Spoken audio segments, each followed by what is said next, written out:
हाँ मित्रों, पूज्यपाद पंडित चंद्रशेखर दत्त पांडे जी के श्री चरणों में नमस्कार करके, जो हमारे गुरु जी भी थे और पिताजी भी थे, चित्रकूट की यात्रा करने के बाद विविध बसेरा में आनंद लेने के बाद अहमदाबाद के आश्रम गुप्तेश्वर पीठ में हम पहुंचे और गड़बड़दास ने पूछा, गुरुजी बताइए इस दुनिया में कौन सा व्यक्ति शोचनीय है, निंदनीय है? संग करने जैसा नहीं है, उसके पास हम नहीं बैठें। ऐसे कोई लक्षण बताइए कि जिसका हम संग न करें, जिसका पानी न पिएं, जिसकी छाया न लें। क्योंकि अगर ऐसे व्यक्तियों से आप मिलोगे तो आपके विचारों में भी फर्क पड़ेगा, आपके स्वभाव में फर्क पड़ेगा, आपके भाग्य में फर्क पड़ेगा और आपकी ऊर्ध्वगति बंद हो जाएगी और अधः गति चालू हो जाएगी। इसलिए हम क्या करें?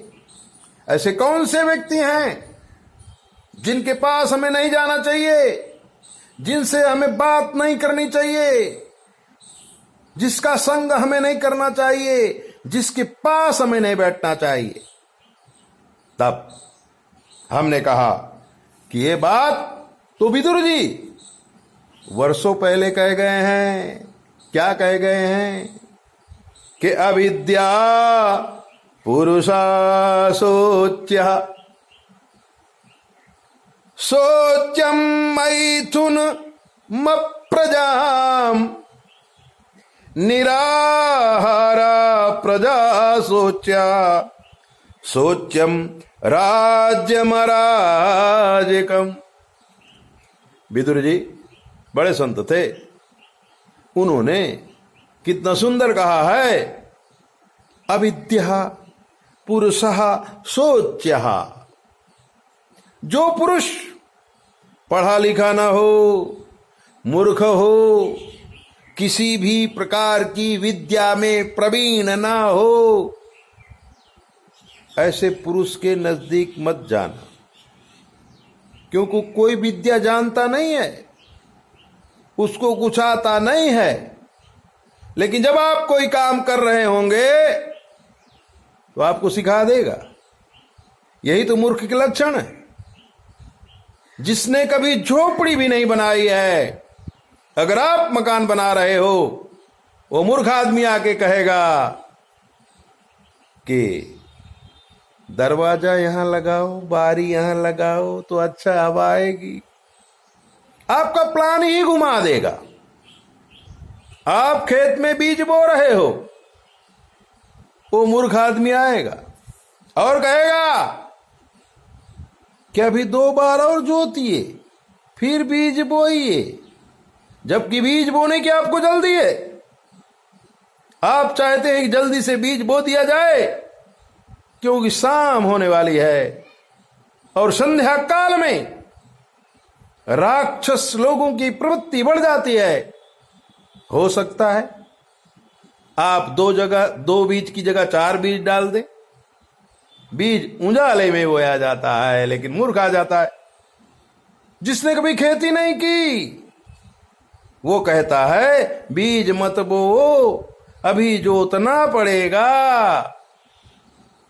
इसलिए कहते हैं कि ऐसे मूर्खों के पास मत बैठो, जो किसी भी प्रकार की विद्या में प्रवीण नहीं है। उसके नजदीक मत जाओ, उससे बात मत करो, नुकसान हो जाएगा। अविद्या पुरुषः शोच्यः।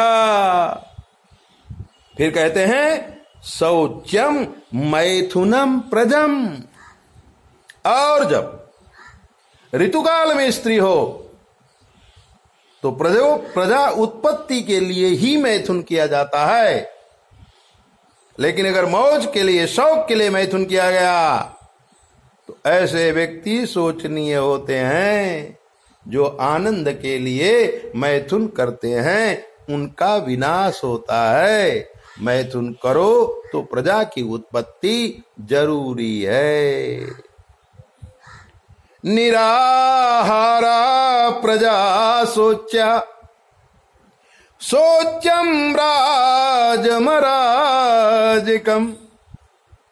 जिस राज्य में प्रजा को आहार न मिलता हो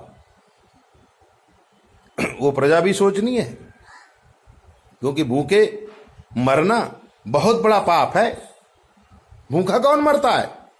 जो अकर्मी होता है। वरना सुबह से शाम तक गड्ढा भी खोदे उसको खाना मिल जाता है, किसी की सेवा करे उसका जीवन सफल हो जाता है। लेकिन अकर्मी होगा तो भूखों मरेगा, और जो भूखों मरता है वो सोचनीय है, उसके विषय में सोचना पड़ेगा। ऐसे भी आदमी के संग मत करो जो अकर्मी है। और जिस राज्य में अराजकता चलती हो, नीति नियम का पालन न कर चलता हो, वो राज्य भी सोचनीय है। सोचना पड़ेगा कि ये जो राजा है इसके राज्य में अराजकता चलती है, गुंडागिरी चलती है, पाप चलता है। उस राज्य के राजा को भी कभी मत मिलो, उसकी कभी कोई बात मत मानो, और जल्द से जल्द उस राज्य का पलटा कर दो। प्रजा मिलकर के कार्य कर सकती है और करती भी है। विदुर जी ने सोचनीय कौन कौन है इसके विषय में बताया है। गड़बड़दास ऐसे ही दिव्य बातों को जानने के लिए चैनल को सब्सक्राइब करो, लाइक करो, घंटी बजाओ। और अगर कोई प्रश्न है जीवन में किसी भी प्रकार का तो 9825200108 पर फोन करके आप पूछ लीजिए, हम आपको सब कुछ बता देंगे, और वो भी फ्री। 9825200108। जय भोले। अपना ध्यान रखो।